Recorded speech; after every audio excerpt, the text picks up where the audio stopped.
Hello everyone, welcome to the CTV News on Calabash TV and on the Wave Radio 94.5. I am Melissa Joseph. A strong call has been made for St. Lucians to let their voices be heard on the debate of whether the island would host the 2017 Commonwealth Youth Games. Despite a commitment by the government of St. Lucia to host the Games back in 2011, Prime Minister and Minister for Finance, Dr. Kenny Anthony, has cast doubt about the hosting. Dr. Anthony, during the budget presentation, said the decision must be made about where government puts the limited resources of the country at this time.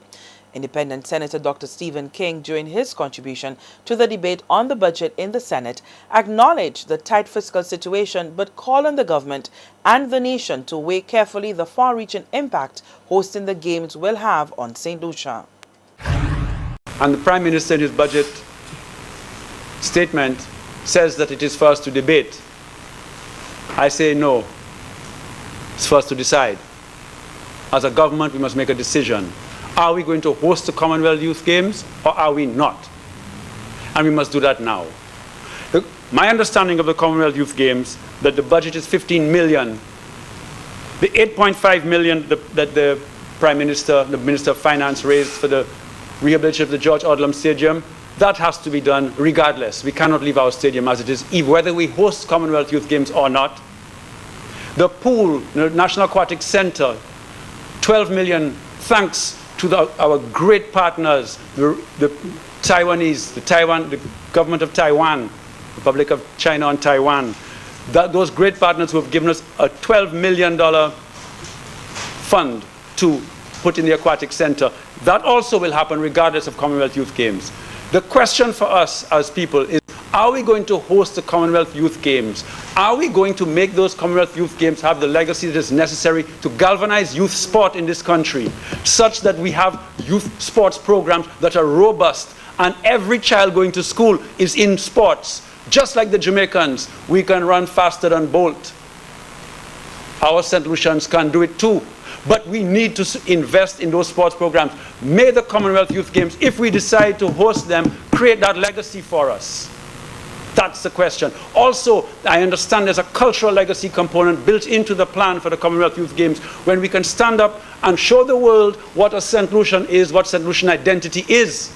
Now, it is interesting, my colleague Senator Powell, that when they look at the tourism factors, when you're ranking tourism in the world, one of the factors is the cultural identity of the destination. How does the destination differentiate itself from others?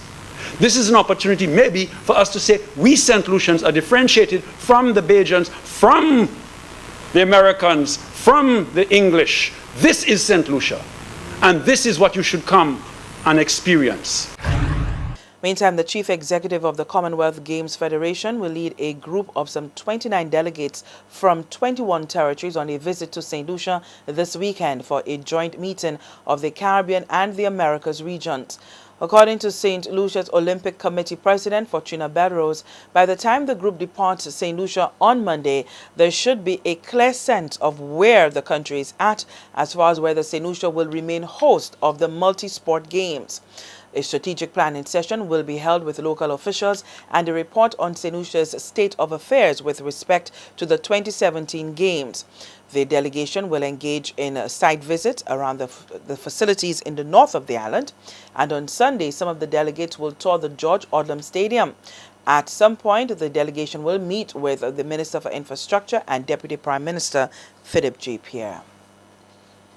Still with news out of the Senate, Dr. Stephen King lauded the government for delivering a budget that is family-oriented and child-friendly. The policies, he noted, will strengthen the rights of men as fathers.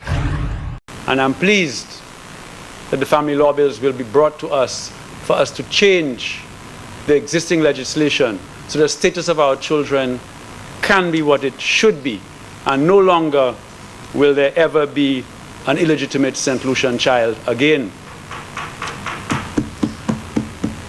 That fathers' rights will now be more respected by that legislation. This is what it should do.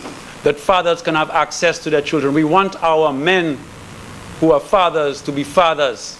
And the law right now does not give us men and fathers the kind of access to our children when we are separated from our partners. and I anticipate that it will do that.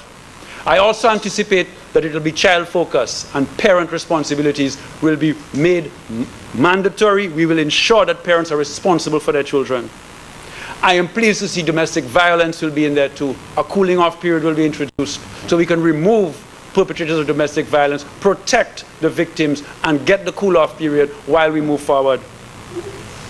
And of course, I'm looking forward to the government putting in place to give great effect to these law bills what is necessary, such as a residential place for our girls who find themselves in need of care and protection or as offenders. And similarly, to make sure that the process of dealing with offenders and those in need of care and protection are actually met, because there are some similarities, but there are differences too.